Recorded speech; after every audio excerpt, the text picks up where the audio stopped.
Thank you for joining us for 10 Minutes with the Artist, an episodic series that explores the art practice and the personal vision that guides artists. On today's episode, we're very proud to have Whitney Lee, who is completing her thesis in architecture at North Dakota State University.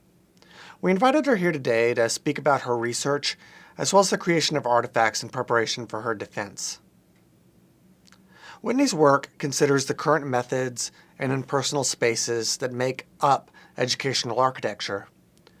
Her work uses T.S. Eliot's seminal poem, The Wasteland, to speak about renewing two locations with a spirit of meaning, understanding, metaphor, and poetic thinking. I'm Anthony Ferris, and this is 10 Minutes with the Artist.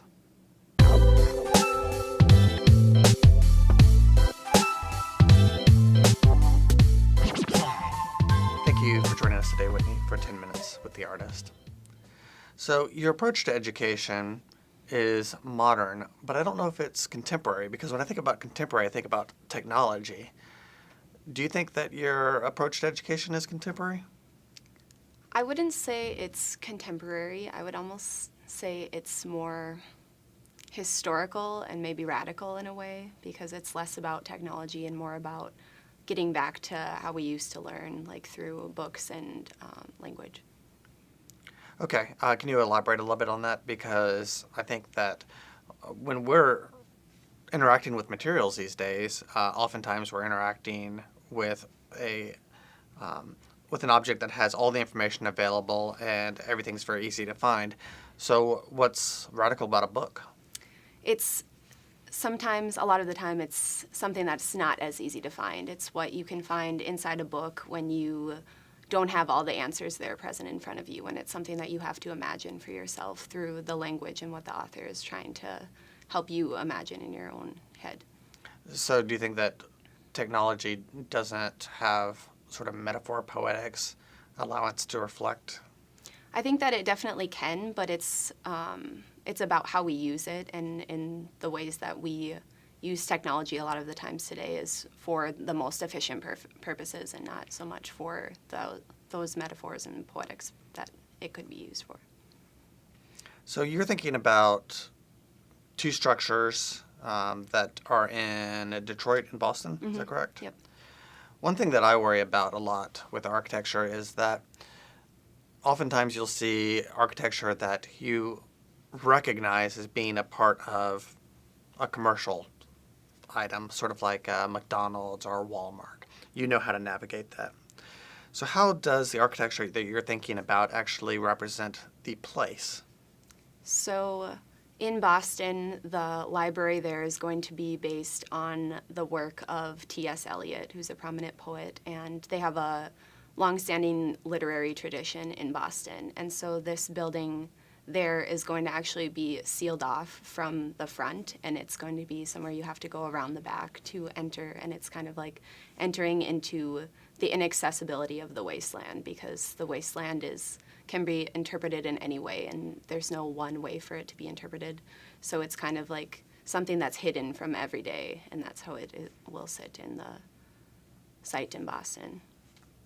So could you communicate to us, talk to us a little bit about why you chose the wasteland of all the different types of reading you could have done to share? Yeah, both the language and the structure kind of were essentially what I'm doing in both of my places. So in Detroit, I'm kind of doing pieces of this building, and the wasteland is made up of fragments of language from other authors.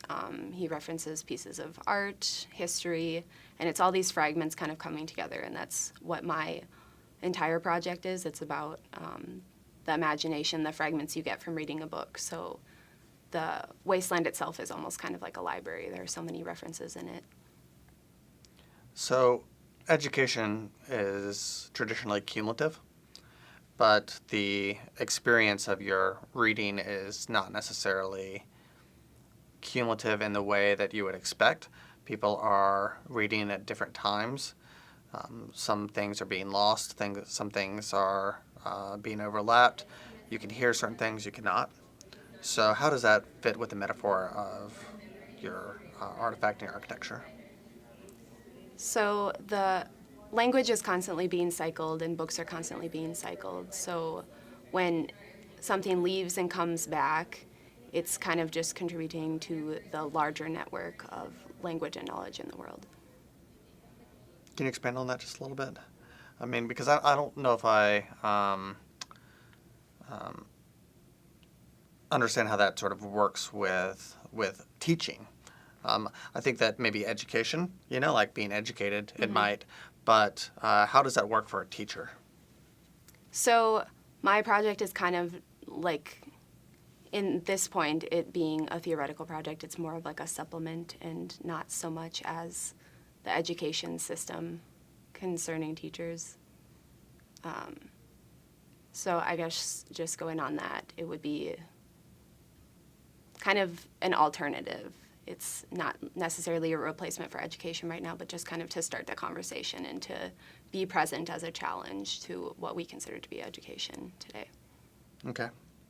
There's this really nice thing that happens with the installation of the piece that I don't know if it happened before, but there's a shadow that exists in the work, and it sort of reminded me of the listening to voices that were sort of like being overlapped, and it also reminds me about sort of the impact that education can have that you don't always know what to expect. Yep. So can you talk about how you installed this work, how you expected people to interact with it, and some of the surprises that came about?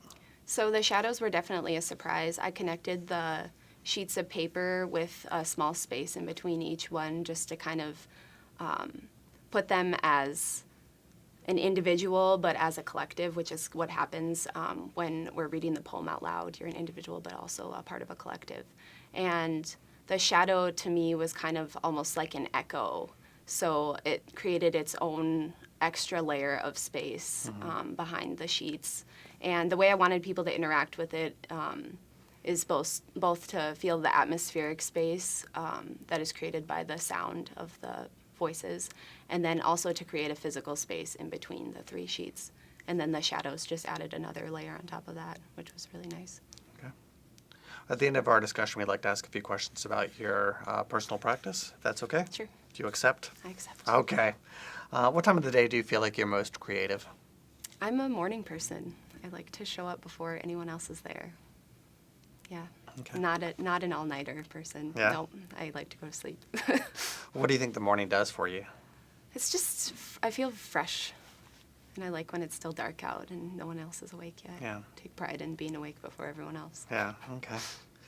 Do you listen to music or anything like that when you are creating? I do listen to music. Sometimes we have been listening to music as a studio group, so we've been listening to music out loud, but I listen to my own music sometimes. Yeah. Is there anything that you're reading right now? I just finished Eleanor Oliphant is Completely Fine. And why were you reading that, or what were you sort of like thinking? I was procrastinating. Yeah. Reading a novel to procrastinate. That's beautiful. I love it. So what do you think the most challenging thing about working in the medium that you're working in was? I think how to display it as a physical thing. I really struggled with, like, well, what am I going to put in the gallery? Because it is truly just, I've been calling it the language. That was my artifact was language. So how do you display something that's not always physical? And how do you know that you are finished with the piece? I don't think I'm finished. I think we could just do it forever. Do you think so? Maybe. Okay. Oh. And then I guess my last question would be, what's next for you? I don't know yet. Okay. Graduation, hopefully. Okay. We'll do a part 2 of this and find out. So thank you so very much, Whitney, for joining us today on 10 Minutes with the Artist. And I would like to thank you all for your time and interest in the professional practices happening here at North Dakota State University. So thank you, and for everyone here at the Memorial Union Gallery, keep creative.